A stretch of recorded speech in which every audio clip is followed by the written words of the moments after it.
Alors, le jeu est-il ouvert? C'était également une question qui était posée. Bon, moi je crois d'abord qu'il faut lieu dans lequel on envisage de s'installer, quelle que soit également l'activité.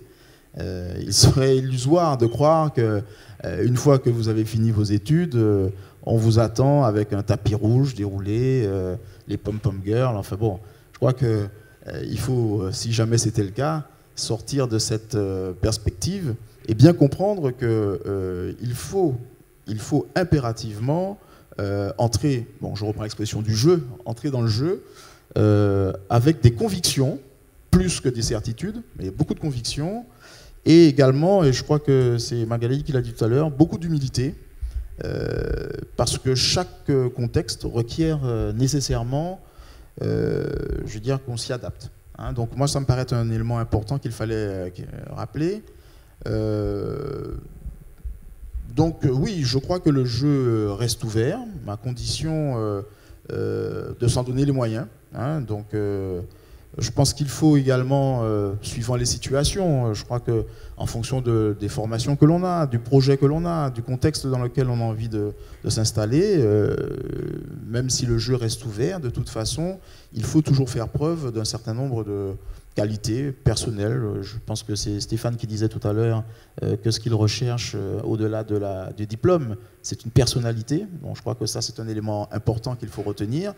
Cette personnalité s'affûte, s'aiguise effectivement au travers de la participation dans certaines écoles, notamment des clubs, des blocs pour certaines, c'était comme ça que ça s'appelait à l'ESTP.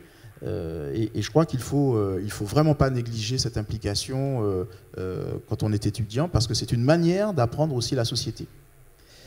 Et puis, je crois qu'aussi, il faut que nos diplômés envisagent le retour un petit peu moins par le prisme de la fonction publique et du fonctionnariat.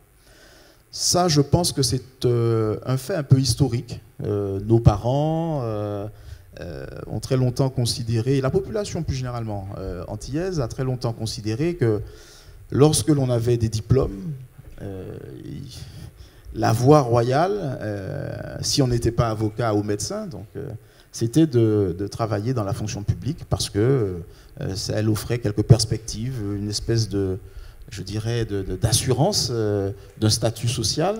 Bon, moi, je crois que les choses ont considérablement évolué, et notamment pour les diplômés antillais, je crois vraiment qu'il faut envisager le retour avec également la possibilité, donc soit de salariat dans le secteur privé avec, je pense, tous les challenges qui s'y attachent, mais également avec, peut-être pour certains, une ambition et sans timidité, et avec beaucoup de volonté. Je crois que le secteur privé, que l'on soit chef d'entreprise ou salarié, est également un environnement dans lequel on rencontre beaucoup de gens, dans lequel on apprend aussi, me semble-t-il, plus rapidement ce qu'est la société dans laquelle on vit.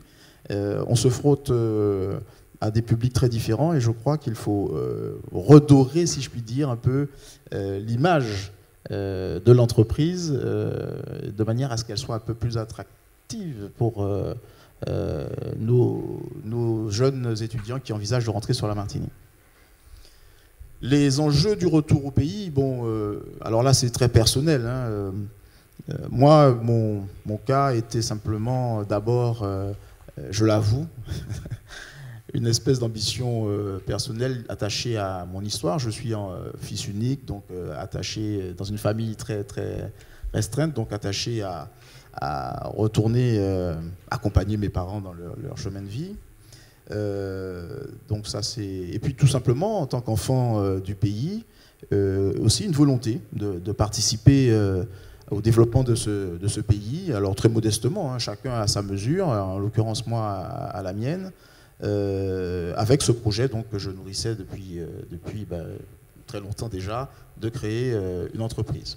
Donc alors le comment, bon, moi j'étais dans un timing assez court, je m'étais projeté en partant de ne rester que le temps utile à l'acquisition d'une formation et tant qu'à faire d'un diplôme qui soit reconnu. Puis, chemin faisant, on réalise qu'il vaut mieux quand même profiter du fait que l'on est dans un environnement différent pour, en plus de ces diplômes, acquérir un peu d'expérience. Et puis surtout, profiter pour voyager en Europe, hein, puisque c'est quand même quelque chose d'assez facile une fois qu'on est à Paris.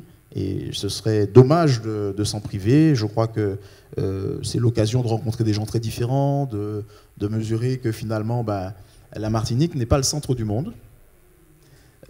Si la Martinique, la Guadeloupe ou la Guyane du reste ne sont pas le centre du monde, qu'il existe ailleurs d'autres manières de voir les choses. Il existe également ailleurs des gens avec des projets et que finalement, avec un peu d'expérience, un peu de pratique, on peut transposer une fois de retour à la Martinique. Moi, je crois également que la possibilité de repartir reste effectivement tout à fait ouverte. Je pense que l'exemple que l'on a eu tout à l'heure en témoigne. Moi, j'ai eu une petite activité à l'époque, une expérience où j'étais associé dans un bureau d'études à une société installée en métropole.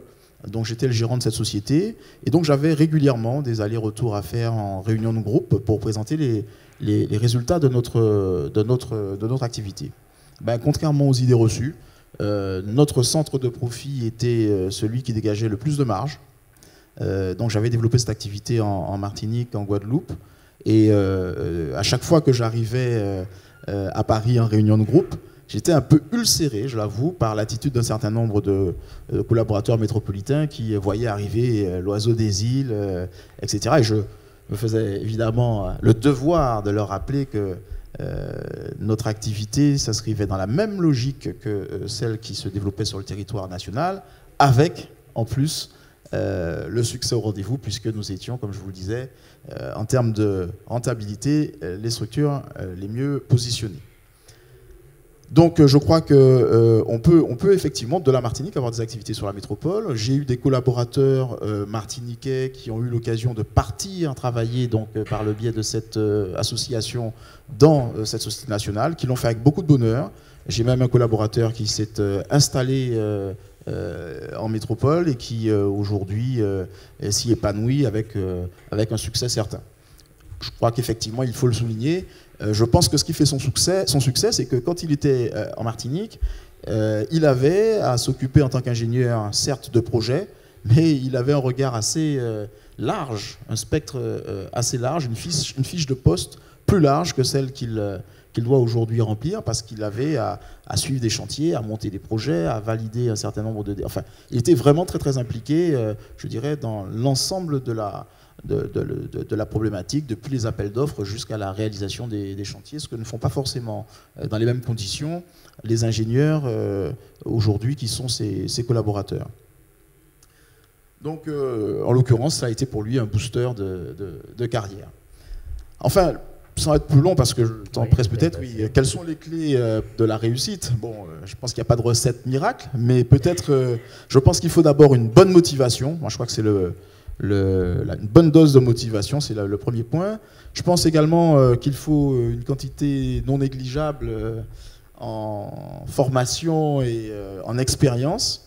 On va rajouter à ça peut-être une louche d'audace, de ténacité, peut-être quelques gousses de contact, c'est important, une pincée de chance, et puis le tout à la sauce travail.